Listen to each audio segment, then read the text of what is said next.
Hello, welcome back. It's me, it's Porter, and I've had a lot of channel growth over the past 2 months, but I haven't celebrated it yet. So, I wanted to change that. Let's celebrate! Woohoo! I hit 1,000 woohoo! I hit 8,000 subscribers. Yeah, I'm a little late. Well, no matter how late I am, I still want to celebrate, so in the beginning of February, I made an announcement asking my subscribers for Fakemon ideas so that I could draw them in a video. If you didn't see that announcement and never got to participate in the event, that's probably because you're not a member of my Discord server. So if you want to be a part of future events like this, you should go join the Discord. There's an invite link in the description below, and I'll be making community posts for future events that have the Discord link in the community post. Anywho, this is the video where I finally show you the 5 Fakemon I chose to draw. Before I do, I just want to give a huge thanks to all of you for getting me to this point.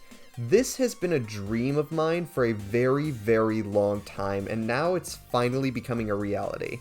I also want to thank everyone who sent me Fakemon ideas. I love them all so much, and I wish I could have chosen more, but I was honestly pushing it with 5 designs in one video. Alright, I know you're all dying to see what I've drawn for you today, so without further ado, let's get to the art. Real quick, I just wanted to start off by saying that these Fakemon are in no particular order, except for the order that I decided to draw them in. With that being said, this first one was submitted by Discord user Kite.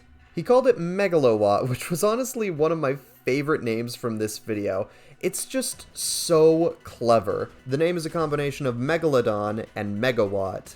Again, so clever, love the name. As you might have been able to guess, the design is based on Megalodons and, well, electricity. It's just an electric Megalodon. And honestly, I like the design a lot.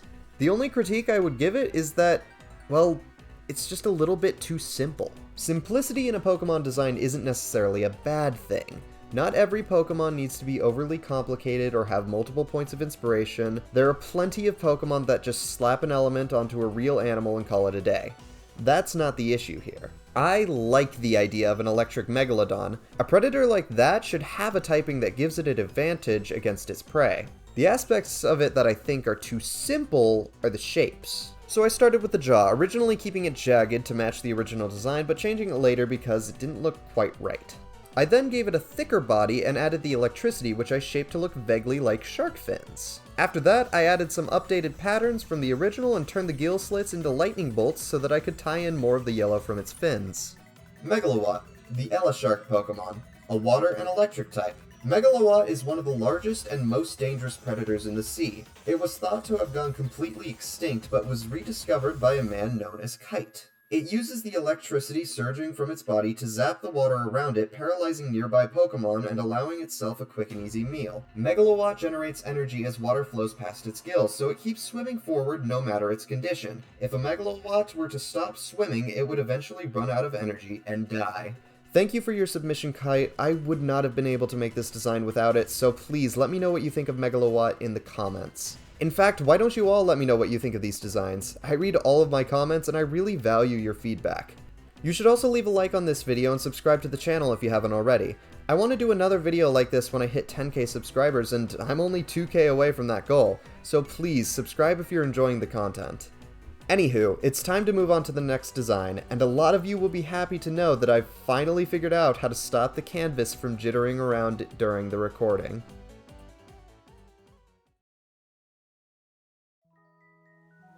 This next design was submitted by the Discord user Rainbow Dogma, and it had such a cute backstory tied to it. Apparently she got the idea for this Fakemon after needle felting a little pink and white bunny for her wife, which is just so sweet, and probably 90% of the reason that I chose her submission. I mean, what can I say? I'm a sucker for love. Anywho, Rainbow Dogma turned that little felt bunny into a Fakemon with a split evolution based on love, and as much as I want to draw all of them, I could only choose one. That was the rule I made, so I will resist the urge to draw the rest of the evolutionary line. The design I chose to draw was the one called Romantamorph, but I wasn't a huge fan of the name, and it was just a work in progress, so I renamed it. I hope you don't mind. The new name is Romantamorph, a combination of romantic and lagomorph, the order that rabbits belong to. I like this design a lot. It's cute and round with a fun concept and more hidden hearts than I had initially realized when redrawing it. There are only a few things that I wanted to do a bit differently. The first thing was to give the whole design a more dynamic and energetic pose. The original pose was fine, but gave Romantamorph a less recognizable silhouette. The second thing was to change the shape of the ears into something more interesting. I originally wanted to make the ears wings, but decided that might be a bit much, and opted to make them vaguely heart-shaped instead. I still did want to add wings to the design since Romantamorph is supposed to be a fairy and flying type. The original concept had the tail double as a set of wings, but that didn't quite convey the Fakemon's flying type. So I gave it little wings on its back as a reference to Cupid, the god of love. And just as an added bonus, I drew Romantamorph on Valentine's Day as a way of celebrating the holiday.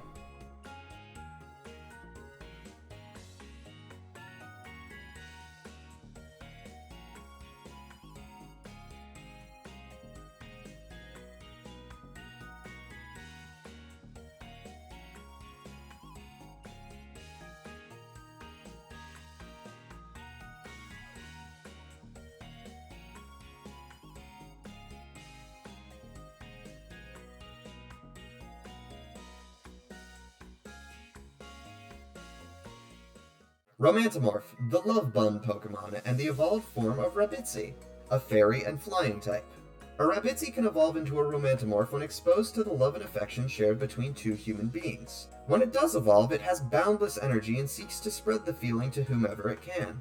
Many believe that Romantamorph has the ability to see the connection between two hearts. As a result, lovers brought together by Romantamorph are said to be soulmates. This theory was tested and proven to be true by Rainbow Dogma. I love how this design turned out, and I love the Pokédex entry that I wrote for it. Rainbow Dogma, I hope that you like it too, but before we move on to the next design, I have a request. When I hit 10k subscribers and do this video again, please resubmit Rabitzi and Rabalone so I can draw them too. Either that or give me permission to draw them in a different video. I really want to take a crack at them. Anywho, moving on to the next design. This Fakemon idea was submitted by The Dolphin. He wanted me to make an ice and psychic type snail with a shell that is a snow globe that it uses as a crystal ball. The Dolphin originally named it Forglobe, but wasn't sold on the name, so I renamed it Forshell. You were really close to a banger name there, Dolphin. Thanks for the inspiration. Forshell is one of those Fakemon designs that I really love because it teaches me about things that I didn't even know existed until I had to look them up. Seriously, when I was looking up interesting snails to base this design on, I came across the Yathina. If you're like I was a few days ago and have no idea what the heck I just said, then allow me to educate you. Yanthina, also known as the violet sea snail, is a holoplanktonic sea snail that makes a raft out of air bubbles to float on the surface of the ocean. I had no idea that this snail existed, but I immediately wanted to base this Fakemon on it. For this design, I decided to lean more into the fortune teller aspects than the snail parts of it. This was so that I could move the shell to the front of the design, allowing Forshell to look into the orb and see the future. I imagine that it's got its tail in its shell orb thing, and that Forshell can choose to retract itself into the shell, leaving nothing more than a snow globe floating on a cloud of mist. I think that's pretty cool. For its face, I turned the weird face tentacles of the average snail into eyebrows and a mustache that made Forshell look kinda like an old man, and are really amusing to me. I love them so much. I also gave it arms and made the mist curl up behind its back to look like a normal snail shell.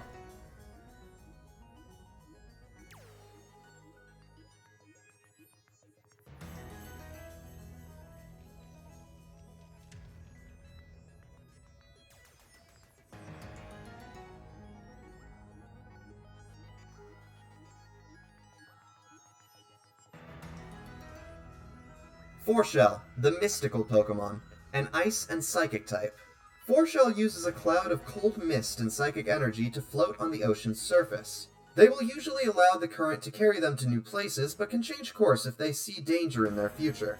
Forshell was discovered by the Dolphin when he found one washed up and stranded on a beach. Since then, it has been sought after by amateur fortune tellers for its shell's ability to show the future. That and its rivalry with Clanieli has brought Forshell to the brink of extinction. I hope you like Forshell, Dolphin. I'm sorry I couldn't add the little village into the snow globe like you wanted, but I thought it might clutter up an already complicated design. Let me know what you think in the comments. Anywho, I've got 2 more designs to go, so let's move on to the next one. The second to last design was submitted by It's Just Ken. He sent in multiple designs, but the 2 that stuck out to me the most were Moose and Nauseous. By the way, great names. They're based on moose. Mooses? Meese? They're based on meese. Specifically meese that have a cold and are sick. I love these designs, and originally wasn't going to pick them because I wouldn't have changed anything, but then I realized they were supposed to be meese. Yeah... Originally, I thought they were llamas. The first stage gets a pass since it's just a baby, but the second stage was definitely a llama and I wanted to fix that. Overall, I kept the design of Nauseous the same. All I did was shorten the neck and change the shape of the snout. Oh, and add antlers, of course. After that, it was just a matter of colors. This was the first design of the video that I didn't really have any colors that I could reference, so I just made the design various shades of purple and added pops of green and red to draw the eye. The last thing I did was change the spelling of Nauseous so that it was easier to pronounce. Oh, and the name as I understand it is a combination of nauseous, a chew, and moose.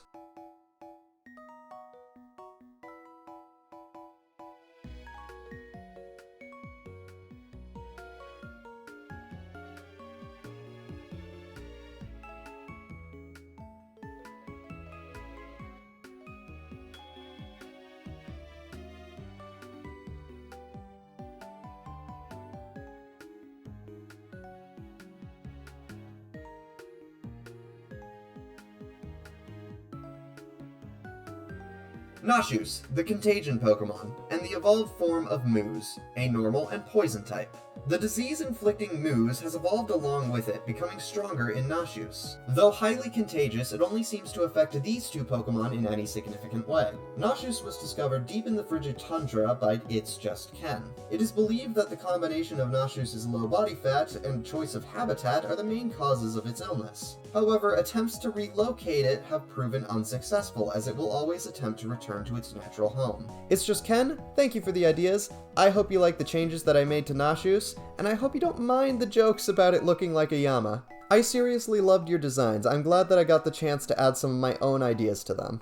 But now we come to the end. There's only one more design left, and it's the reason this video took so long to make. Seriously, I'm still making alterations as I'm reading this script. Anywho, let's move on to the last Fakemon. The last idea was submitted by Discord user Cinnamon Sowesh. I'm gonna go with Sowesh. Cinnamon Sowesh?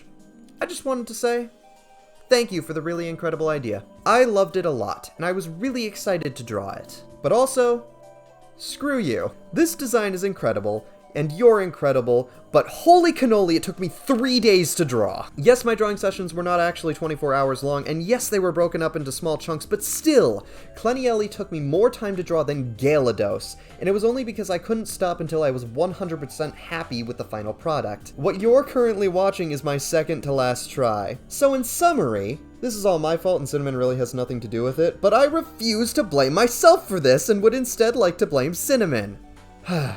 Okay. I should probably stop venting and start explaining Clanieli. Clanieli, in the most basic terms possible, is a jellyfish maid. Its name is a combination of cleanliness, menial, a term that refers to a person who does menial tasks, and jellyfish. The original ideas that inspired this design were jellyfish and bleach, and how they're both poisonous. Quick pause because I just noticed this error. Jellyfish are actually venomous. They administer their venom via sting from their tentacles, whereas bleach is poisonous when ingested and will most definitely kill you. Do not drink bleach. Back to the video. And how both jellyfish stings and bleach are alkaline. Cinnamon also wanted me to incorporate bubbles into this design and turn the jellyfish into a dress. So, what wears dresses and usually cleans things with bleach? Maids. Therefore, I'm making a jellyfish maid. A sentence that I never thought I would ever say. I also decided to take a bit of inspiration from the Portuguese man o' war since its head crest kind of reminds me of the stereotypical maid headband thingy. It also allowed me to give the head a more interesting shape in the final render. You'll see what I'm talking about in the Pokédex entry. For the colors, I mainly used blues, purples, and white to show off Clanieli's poison typing and make it look more like a maid. Oh, Cinnamon, you mentioned wanting a swarm form for this Fakemon, but I regret to inform you that I did not have enough time to make one. I hope you still enjoy Clanieli, and I'm not actually mad at you, I was just playing up my anger for the funny. Clanieli, the bubbly Pokemon, a fairy and poison type. Swarms of Clanieli drift all throughout the ocean, absorbing toxins and cleaning the waters as they go. Despite their friendly disposition, they are extremely dangerous and should be trained very carefully by trainers. One sting from their tentacles is powerful enough to incapacitate a Snorlax and could prove fatal to a human. Clanieli was discovered by Cinnamon Sawesh and luckily holds no ill will towards humans. They do, however, have a bitter rivalry with the Forshell that prey upon them. That's it! Cinnamon, I hope you like the final render of Clanieli, and don't mind that it doesn't have the swarm form that you wanted. I personally really like it, and I'm honestly just happy with all of the designs from this video. I'm honestly kind of bummed that I could only pick 5. Anywho, if you enjoyed the video, you know what to do. Leave a like and subscribe so we can hit 10k subs faster. And don't forget to check out the Discord server so you don't miss out on any more events like this one. But with all that out of the way, I hope you all have a great day, and just remember, Porter was here.